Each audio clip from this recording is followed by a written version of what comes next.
নির্বাচন পরবর্তী সময়ে শেরপুর সদর উপজেলা বাংলাদেশ জামায়াতে ইসলামী এর মহিলা নেতৃবৃন্দের সঙ্গে নবনির্বাচিত এমপি হাফেজ রাশেদুল ইসলাম রাশেদের মতবিনিময় সভা অনুষ্ঠিত হয়েছে।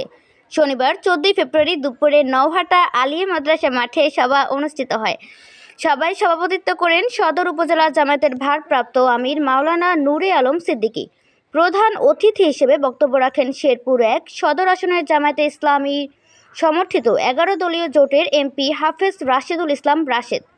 সদর উপজেলা জামায়াতের সেক্রেটারি মাওলানা আব্দুস সোবাহানের সঞ্চালনায় সভায় বিশেষ অতিথি হিসেবে বক্তব্য দেন জেলা জামায়াতের আমির মাওলানা হাফিজুর রহমান, শূরা সদস্য হাফেজ মাওলানা জাকারিয়া আব্দুল বাতেন, বাইতুল মাল সম্পাদক শফিউল ইসলাম স্বপন, বাংলাদেশ শ্রমিক কল্যাণ ফেডারেশন শেরপুর জেলা শাখার সভাপতি ডক্টর আব্দুল মতিন, পৌর শহর জামায়াতের সেক্রেটারি ডক্টর হাসানুজ্জামান সহ বিভিন্ন ইউনিয়নের দায়িত্বশীল মহিলা কর্মীরা উপস্থিত ছিলেন।